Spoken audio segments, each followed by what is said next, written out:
Samantala, pinapababa na po ng COMELEC sa pwesto ang mahigit 400 elected officials na nabigong magsumite ng kanilang Statement of Contributions and Expenditures o ng SOSE nitong nakalipas lamang na May 2013 elections. Kaugnay po nito, tiniyak ni COMELEC Chairman Sixto Brillantes na ipatutupad ng batas hinggil na rin sa pagsusumite ng SOSE ng mga nahalal na opisyal. Sinabi naman po ng ahensya na may pagkakataon pa para magsumite ng tamang eleksyon expenses ang mga pinapababang mga opisyal sa pwesto. Narito ang report namin kasama ang Sinuel Perfecto.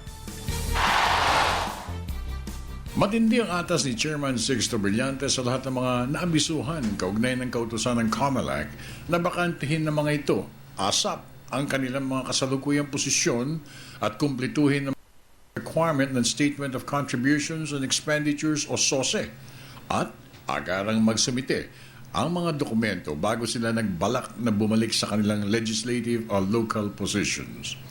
Ito ang tugon ni Chairman Brillantes sa mga naglabasan ng mga katanungan kung bakit para bang napakaikli ng panahon na binigay ng komisyonado sa mga opisyales na mapabilang sa listahan ng pinalalabas ng COMELEC.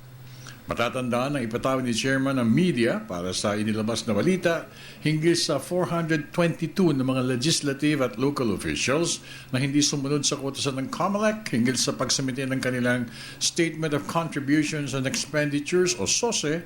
Mahalagang lisanin muna ng mga ito aniya ang kanilang posisyon at tumugon sa atas ng COMELEC na magsumite ng kompletong SOSE report para hindi na mabigyan pa ng anumang kulay politiko ang pinatutupad na kautusan ng Campaign Finance Steering Committee ng COMELEC na pinangungunahan ni Commissioner Christian Robert Lim.